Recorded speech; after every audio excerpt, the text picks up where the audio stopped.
ಇತ್ತೀಚೆಗಂತೂ ಮೈ ಕೊರೆಯುವಂತಹ ಚಳಿಗೆ ಜನ ಒದ್ದಾಡುವಂತಾಗಿದೆ. ಬೆಳಗ್ಗೆ ಏಳೋಕ್ಕೂ ಆಗದಂತಹ ಸ್ಥಿತಿ. ಎದ್ದು ಆಚೆ ಬಂದರೆ ಮೈ ಕೊರಿಯುತ್ತೆ. ಅದರಲ್ಲೂ ಮಂಜಿನ ಮಳೆ ಆಗ್ತಾ ಇದೆಯಾ ಅನ್ನೋ ಅನುಭವ ಆಗ್ಬಿಡುತ್ತೆ. ಬಹುತೇಕರಿಗೆ ನಿಮ್ಮಲ್ಲಿ ಇಂಥ ಅನುಭವ ಆಗಿದೆ. ಬಟ್ ಈ ಭಾಗದ ಹೈವೇ ಇದೆಯಲ್ಲ, ಇಲ್ಲಿ ಮಂಜಿನ ಕಾರಣಕ್ಕೆ ನಿರಂತರ ಡೆಡ್ಲಿ ಅಪಘಾತಗಳಾಗ್ತಾ ಇದೆ. ರಸ್ತೆಗೆ ಇಳಿಯೋದಕ್ಕೆ ಸಾರ್ವಜನಿಕರು ಭಯ ಪಡಬೇಕಾದಂತಹ ರೀತಿಯಲ್ಲಿ ಅಪಘಾತಗಳ ಸಂಖ್ಯೆ ಏರ್ತಾ ಇದೆ. ಯಾವ ಭಾಗದಲ್ಲಿ ಏನು ಸಮಸ್ಯೆ ಆಗ್ತಾ ಇದೆ, ವಿಸಿಬಿಲಿಟಿ ಪೂರ್ ಇರೋದಕ್ಕ ಅಥವಾ ರೋಡ್ ವ್ಯವಸ್ಥೆ ಹಾಗಿದೆಯಾ, ಬನ್ನಿ ತಿಳ್ಕೊಳ್ಳೋಣ. ಚಿಕ್ಕಬಳ್ಳಾಪುರದಲ್ಲಿ ಚಳಿ, ಶೀತಗಾಳಿಗೆ ಜನರು ತತ್ತರ. ಮೈ ಕೊರೆಯುವ ಚಳಿ, ಗಾಳಿಗೆ ಗಢ ನಡುಗುವ ಜನರು. ದಟ್ಟವಾದ ಮಂಜಿನಿಂದ ವಾಹನ ಸವಾರರ ಪರದಾಟ.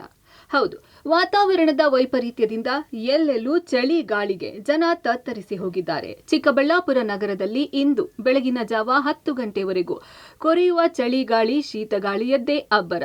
ಎಲ್ಲಿ ನೋಡಿದ್ರು, ಎತ್ತ ನೋಡಿದ್ರು ದಟ್ಟವಾಗಿ ಆವರಿಸಿರುವ ಮಂಜು. ತೀವ್ರ ಚಳಿ ಗಾಳಿಗೆ ಜನ ಹೈರಾಣಾಗಿ ಮನೆಯಿಂದ ಹೊರಬರಲು ಭಯ ಪಡುವಂತಾಗಿದೆ. ಆದ್ರೂ ಕೆಲವರು ಜರ್ಕಿನ್, ಸ್ವೆಟರ್, ಟೋಪಿ ಸುತ್ತಕೊಂಡು ಕೊರೆಯುವ ಚಳಿಯಲ್ಲೇ ವಾಕಿಂಗ್ ಮಾಡಿದ್ರು. ಗಢ ನಡುಗುವ ಚಳಿಯಲ್ಲಿ ಚಿಕ್ಕಬಳ್ಳಾಪುರ ಜಿಲ್ಲಾ ಸರ್ ಎಂ ವಿಶ್ವೇಶ್ವರಯ್ಯ ಜಿಲ್ಲಾ ಕ್ರೀಡಾಂಗಣದಲ್ಲಿ ಕೆಲವರು ವಾಕಿಂಗ್ ಮಾಡ್ತಾ ಇರೋ ದೃಶ್ಯ ಕಂಡುಬಂತು. ಚಿಕ್ಕಬಳ್ಳಾಪುರದಲ್ಲಿ ಈ ನಡುವೆ ತುಂಬಾ ಥಂಡಿ ಇದೆ. ಬೆಳಗ್ಗೆ ಟೆಂಪರೇಚರ್ 12-13 ಡಿಗ್ರಿಗಿದೆ. ಬೆಳಗ್ಗೆ ಮನೆಯಿಂದ ಆಚೆ ಬರಬೇಕಂದ್ರೆ ಟೋಟಲಾಗಿ ಕವರ್ ಆಗಿ ಪುಲೋವರ್ ಹಾಕ್ಕೊಂಡು ಕಿವಿಗೆ ಏನಾದರೂ ಇಟ್ಕೊಂಡು ಟೋಪಿ ಹಾಕ್ಕೊಂಡು ಬಂದ್ರೇ ಆಚೆ ಬರೋಕ್ಕಾಗೋದು. ಕೈಗಳು ಪೂರ್ತಿ ಹೊರಗಡೆ ಇಡಬೇಕಂದ್ರೇ ಫ್ರೀಸ್ ಆದಂಗಿದೆ. ರೋಡಲ್ಲಂತೂ ಬ್ಲಿಂಕರ್ಸ್ ಇಲ್ಲದೆ ಗಾಡಿಗಳು ಓಡಿಸೋಕ್ಕೆ ಆಗಲ್ಲ. ಪೂರ್ತಿ ರೋಡೇ ಕಾಣ್ತಾ ಇಲ್ಲ. ಇಲ್ಲಿ ಸ್ಟೇಡಿಯಮಲ್ಲಿ ಇದ್ದೀವಿ. ಸ್ಟೇಡಿಯಮಲ್ಲಿ ಎದುರುಗಡೆ ಯಾರು ಹೋಗ್ತಾ ಇದ್ದಾರೆ ಅಂತಲೂ ನಮಗೆ ಗುರ್ತು ಸಿಗೋದಿಲ್ಲ. ಅಷ್ಟು ಮಂಜು ಕವರ್ ಆಗಿದೆ. ತುಂಬಾ ಥಂಡಿ ಜೋರಿದೆ. ಲಾಸ್ಟ್ ಇಯರ್ ಕಂಪೇರ್ ಮಾಡಿದ್ರೆ ಈ ವರ್ಷ ಎಲ್ಲ ತುಂಬ ಥಂಡಿ ಇದೆ. ರಾಷ್ಟ್ರೀಯ ಹೆದ್ದಾರಿಯಲ್ಲಿ ಮಂಜಿನಿಂದ ಅಪಘಾತಗಳು.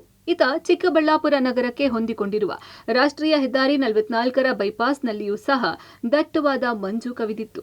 ಇತ್ತೀಚೆಗೆ ಮಂಜಿನಿಂದ ದಾರಿ ಕಾಣದೆ ವಾಹನ ಸವಾರರು ದಾರಿಯಲ್ಲಿ ಕೆಟ್ಟು ನಿಂತ ವಾಹನಗಳಿಗೆ ಡಿಕ್ಕಿ ಹೊಡೆದು ಪದೇ ಅಪಘಾತಗಳು ಆಗ್ತಿವೆ. ಕಳೆದ 1 ವಾರದಿಂದ 20ಕ್ಕೂ ಹೆಚ್ಚು ವಾಹನಗಳ ಅಪಘಾತಗಳು ಆಗಿವೆ. ಇದರಿಂದ ರಸ್ತೆಗಿಳಿಯೋಕೆ ವಾಹನ ಸವಾರರು ಭಯ ಪಡುವಂತಾಗಿದೆ. ಬೆಂಗಳೂರು ಹೈದ್ರಾಬಾದ್ ಕಡೆಗೆ ಬೆಂಗಳೂರು ಕಡೆ ಹೋಗ್ಬೇಕಂದ್ರೆ ಜಾಸ್ತಿ ಬೆಳಗಿನ ಜಾವ ಜಾಸ್ತಿ ಮಂಜಿರುತ್ತೆ. ಹೋಗ್ಬೇಕಂದ್ರೆ ಜಾಸ್ತಿ ಹೆಡ್ಲೈಟ್ ಹಾಕ್ಕೊಂಡೇ ಹೋಗ್ಬೇಕು. ಜಾಸ್ತಿ ಮಂಜು ಬೀಳ್ತಾನೆ ಇರ್ತದೆ. ಹೋಗ್ಬೇಕಂದ್ರೆ ಆಪೋಸಿಟ್ ಗಾಡಿ, ಸೈಡಲ್ಲಿ ಗಾಡಿ ಇರೋದು ಏನೂ ಕಾಣೋದು ಇಲ್ಲ. ಅದು ಕಾಣೋದೇ ಇಲ್ದಿರ ಇರೋದ್ರಿಂದ ಜಾಸ್ತಿ ಅಪಘಾತಗಳು ಆಗ್ತವೆ. ಇತ್ತೀಚೆಗದಲ್ಲಿ 8-9 ಆಕ್ಸಿಡೆಂಟ್ಗಳು ಬೆಂಗಳೂರು ಟು ಹೈದ್ರಾಬಾದ್ ರೋಡಲ್ಲಿ ಆಗ್ತಾಯಿದೆ. ಇಲ್ಲಿ ವಾಪ್ಸಂದ್ರ ಬ್ರಿಡ್ಜ್ ಅಂತ ಇದೆ, ಅಲ್ಲಿಂದನೂ ಅಡ್ಡ ರಸ್ತೆಯಲ್ಲಿ ಗಾಡಿಗಳೂ ಬಂದ್ಬಿಡ್ತವೆ. ಮುಂದೆಯಿಂದನೂ ಕಾಣೋದು ಇಲ್ಲ. ಅದರಿಂದ ಜಾಸ್ತಿ ಅಪಘಾತಗಳು ಜಾಸ್ತಿನೇ ಆಗ್ತಾಯಿದೆ. ಇದಕ್ಕೆ ಏನೋ ಸ್ವಲ್ಪ ನೋಡಿಕೊಂಡು ಜಾಗರೂಕವಾಗಿ ಗಾಡಿಗಳು ಓಡಿಸೋರು ನೋಡಿಕೊಂಡು ಹೋಗಬೇಕು.